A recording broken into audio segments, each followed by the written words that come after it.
हाय दोस्तों, आज हम जानेंगे ग्लोबल वार्मिंग के बारे में। आप में से कई लोग जानते भी होंगे और कुछ लोग नहीं भी जानते होंगे। आज हम इस वीडियो में देखेंगे ग्लोबल वार्मिंग होने के कारण और इसका समाधान क्या है और ग्लोबल वार्मिंग एक्चुअली क्या है। सबसे पहले हम जानेंगे ग्लोबल वार्मिंग क्या है। महासागर, उसी महासागर के बर्फ़ के पहाड़, धरती का पूरा पर्यावरण और धरती की सतह का नियमित रूप से गर्म होने की प्रक्रिया को ग्लोबल वार्मिंग कहते हैं। पिछले कुछ वर्ष में वैश्विक तौर पर वातावरणीय तापमान में बढ़ोतरी हुई है। पर्यावरण सुरक्षा एजेंसी के अनुसार पिछली शताब्दी में 0.8 डिग्री सेल्सियस के लगभग धरती का तापमान में बढ़ोतरी हुई है। 1983, 1987, 1988, 1989 और 1991 इन सालों के वर्ष में सबसे ज़्यादा गर्मी दर्ज की गई है। अभी हम जानेंगे कि ग्लोबल वार्मिंग एक्चुअली होता क्या है और इसके कारण।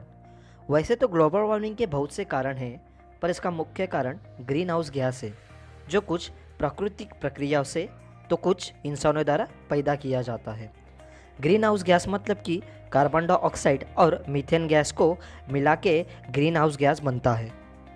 ग्रीन हाउस का सीधा प्रभाव समुद्र जल स्तर बढ़ना, बड़े बड़े बर्फ़ के पहाड़ पिघलना और वायुमंडल में परिवर्तन होना, यह सब ग्रीन हाउस गैस के कारण होता है। अब भी हमने ग्रीन हाउस गैस के बारे में जाना, जो मीथेन और कार्बन डाइऑक्साइड को मिला के होता है। यानी हम यह भी कह सकते हैं कि कार्बन डाइऑक्साइड और मीथेन का ग्लोबल वार्मिंग बढ़ाने में हाथ है। अभी हम जानते हैं कार्बन डाइऑक्साइड क्या है। कार्बन डाइऑक्साइड यह एक रंगीन तथा गंधनीय गैस है जो पृथ्वी पर जीवन के लिए अत्यावश्यक है। पर इस गैस का प्रमाण कुछ ज़्यादा ही बढ़ रहा है, क्योंकि इंसानों की जनसंख्या बढ़ रही है, इसलिए इस गैस का प्रमाण बढ़ रहा है। यह गैस पृथ्वी के सभी सजीव श्वसनिक क्रिया में कार्बन डाइऑक्साइड का त्याग करते हैं और पेड़ पौधे इस गैस को ग्रहण करते हैं। अभी बात हुई कार्बन डाइऑक्साइड के बारे में, अब जानते हैं मीथेन के बारे में। दोस्तों, मीथेन भी रंगीन तथा गंधनीय गैस है, जैसे कार्बन डाइऑक्साइड है। मीथेन ज़मीन के नीचे और समुद्र तल के नीचे पाया जाता है।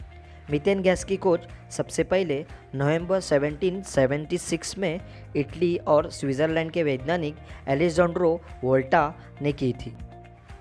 उन्होंने मैग्यूरी झील के दलदल में इस गैस की पहचान की थी। मीथेन गैस का नाम मीथेन यह जर्मनी के रसायनज्ञ विलियम वांग हॉफमैन द्वारा अगस्त 1866 में मीथेन गैस यह नाम दिया गया। मीथेन गैस का उपयोग आग पैदा करने के लिए होता है, जैसे कि ओवन, पानी हीटर, बेकरी के भट्टों में, ऑटोमोबाइल के लिए मीथेन गैस का उपयोग किया जाता है और साथ ही में घरों में उपयोग होने वाले सिलेंडर में भी मीथेन का ही उपयोग होता है। और गाड़ी में जो हम सीएनजी डालते हैं उसे हम मीथेन गैस भी कह सकते हैं। अभी मुद्दा यह है कि कार्बन डाइऑक्साइड और मीथेन का ग्लोबल वार्मिंग बढ़ाने में क्या हाथ है।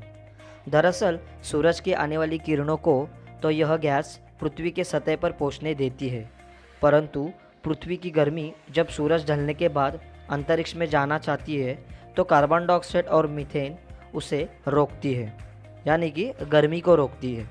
इसलिए पृथ्वी पर गर्मी बढ़ती है और फिर ग्लोबल वार्मिंग पृथ्वी पर बढ़ने लगता है। अभी हम बात करते हैं मेन पॉइंट की कि ग्लोबल वार्मिंग को हम इंसान कैसे रोक सकते हैं।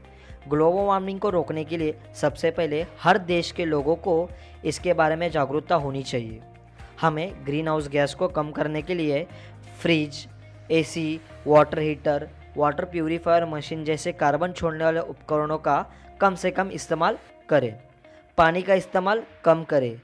गाड़ियाँ हो सके उतनी कम चलाइए और अपने आसपास सफाई रखिए और खुले में शौच ना करें।